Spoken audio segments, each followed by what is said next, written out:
Friends, step back in time with me today as we visit one of Ireland's most powerful national monuments, a place where history feels incredibly close, the former prison known as Kilmainham Gaol in Dublin.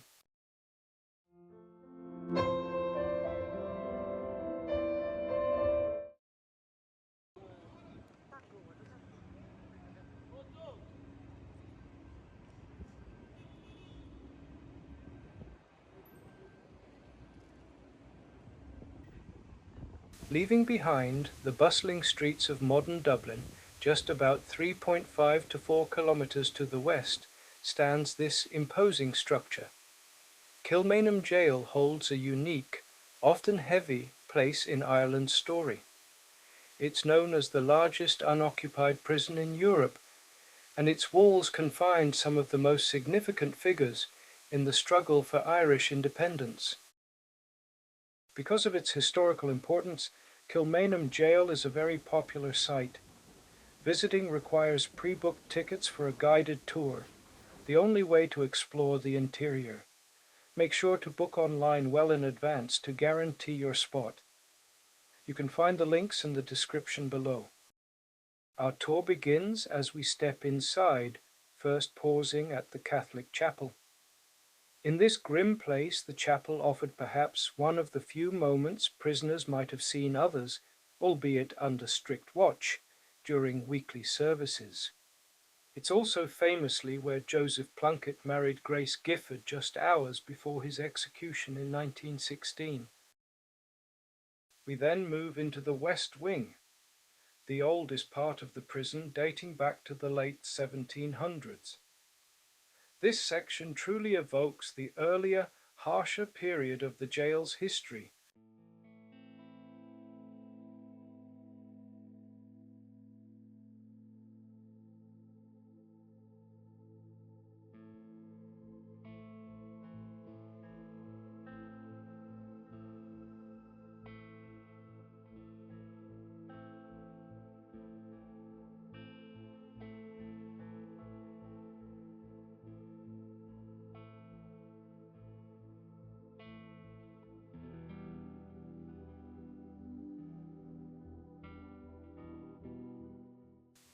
It was here, in this very wing, that some of the leaders of the 1916 Easter Rising were held in their final days before facing execution by firing squad in the Stonebreaker's yard.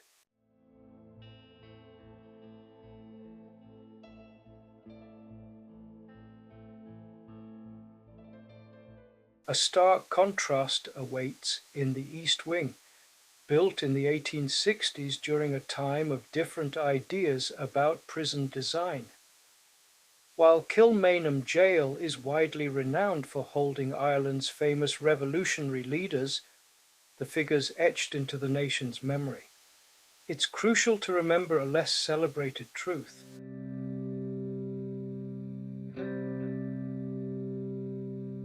The vast majority of prisoners confined within these walls were ordinary men, women, and yes, tragically, even children.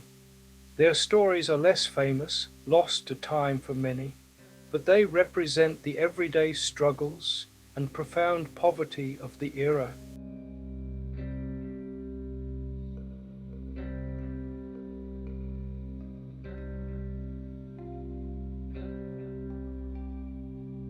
A striking exception to the grim reality for most was Charles Stewart Parnell. This sketch from 1881 shows Parnell being interviewed in his cell.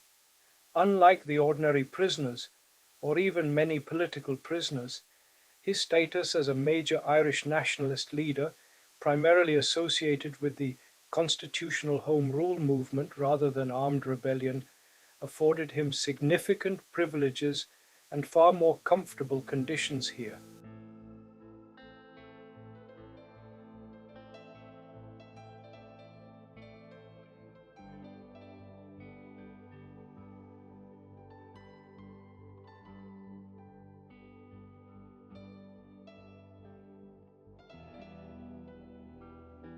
Another cell belongs to Eamon de Valera, a commandant in the 1916 Easter Rising.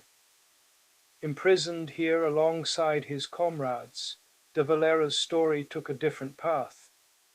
He was one of the very few key rising leaders held at Kilmainham, whose death sentence was famously commuted, allowing him to survive and later play a defining role in shaping modern Ireland.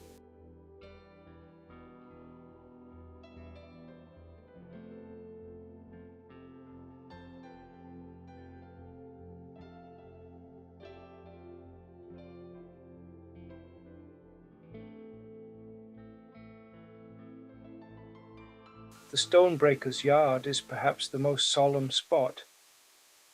Originally a place of hard labour for prisoners, including breaking stones, as seen in this photo from around 1890, this yard later became the execution site. It was here, between May 3rd and May 12th, 1916, that 14 leaders of the Easter Rising faced the firing squad. Finally connected to the jail is the old Kilmainham courthouse. While there isn't a formal tour, visitors can often explore this space while waiting. Walking through its rooms, you get a sense of where the legal process unfolded, where trials took place, and where the fate, whether prison or transportation, of the jail's many inmates, from the most famous to the most humble, was decided before they stepped through to the prison next door. Thank you for watching. If you enjoyed this deep dive into Kilmainham Jail, you'll love my other travel videos. Let me know where you'd like to see next, and be sure to subscribe for more incredible destinations.